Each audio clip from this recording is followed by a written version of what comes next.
Mga SSS pensioners na kabilang sa batch 2, bukas na po, July 16, ang crediting schedule ng inyong pensyon ngayong buwan ng July 2024. Hold up.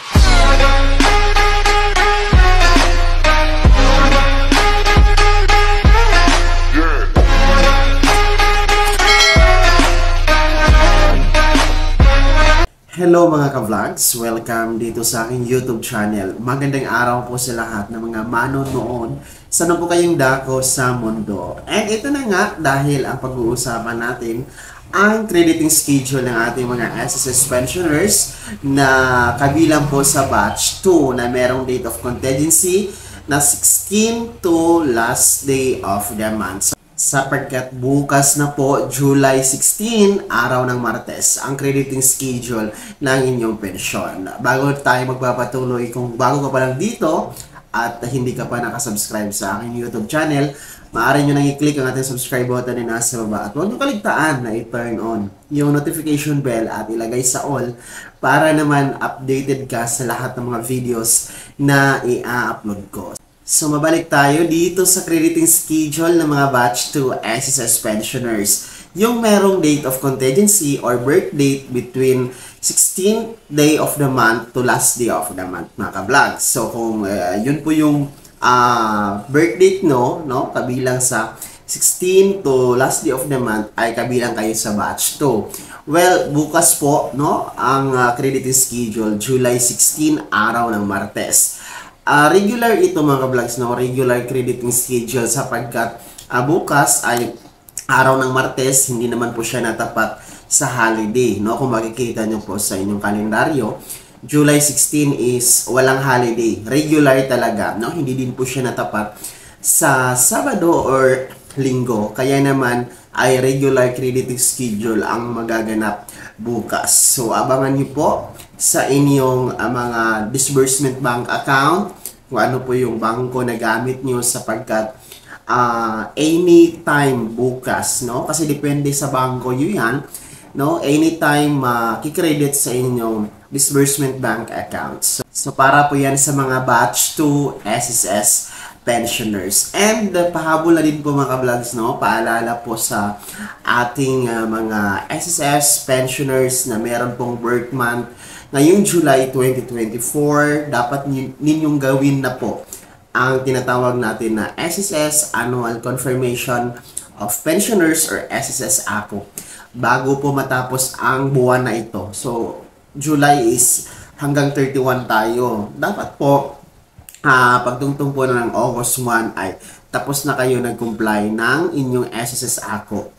Yung mga meron lamang birth month ng July, no? Mula 1 hanggang 31, whatever, kung ano yung birthday nyo, basta July na buwan, please comply your SSS ACO. Dahil si SSS ay talagang nagpapaalala sa inyo na i-comply ang SSS ACO para tuloy-tuloy ang pagtanggap ng buwan ng pensyon kay SSS, no? Hindi maputol. Kasi talagang mapuputol yung inyong SSS pension, no? Baka maputol by August or September, no? Kung hindi kayo magpa-ACO ngayon. So, gawin nyo talaga yung tinatawag natin na SSS ACO para tuloy-tuloy ang inyong pagtanggap ng buwan ng pensyon kay SSS. Tayo naman dito sa ating YouTube channel ay talagang puspusan ng ating pagpapaalala sa inyo kahit paulit-ulit. At least napapaalahanan po kayo, no? Lalo-lalo pa yung mga baguhang pensioners dyan, no? Ang SSS Annual Confirmation or ACO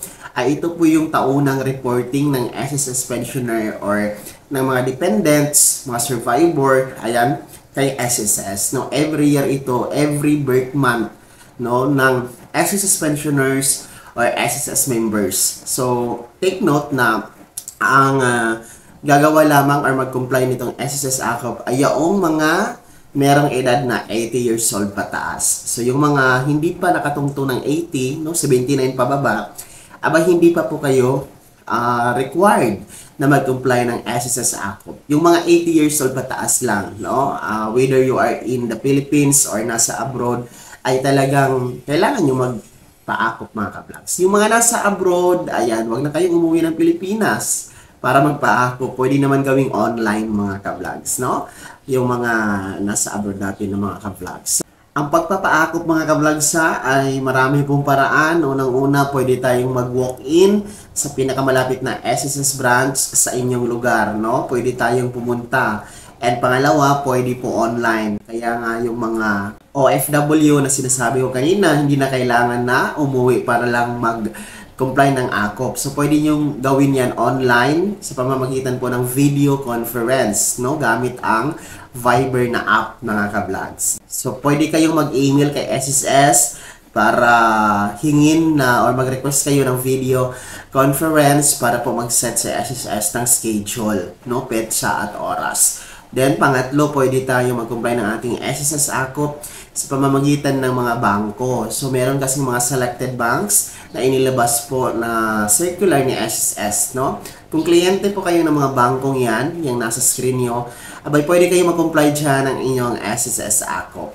And, panghuli ay pwede tayo mag-request ng home visitation, no? Para po ito sa mga hindi na talaga nakakalakad, mga bedridden, ng mga SSS pensioners, no? Pwede kayo mag-request ng home visitation. Mag-email lang din po kayo kay SSS para ma-confirm po yung schedule, no? Yung petsa and oras ng pagbisita ni SSS sa inyong bahay.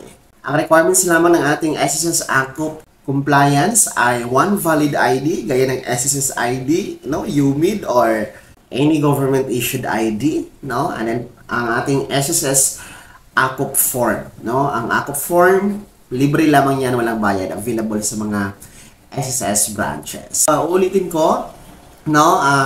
Bukas na po, July 16, 2024, isang regular crediting schedule ang magaganap po para sa mga batch 2 na SSS pensioners na may date of contingency na first to last day of the month.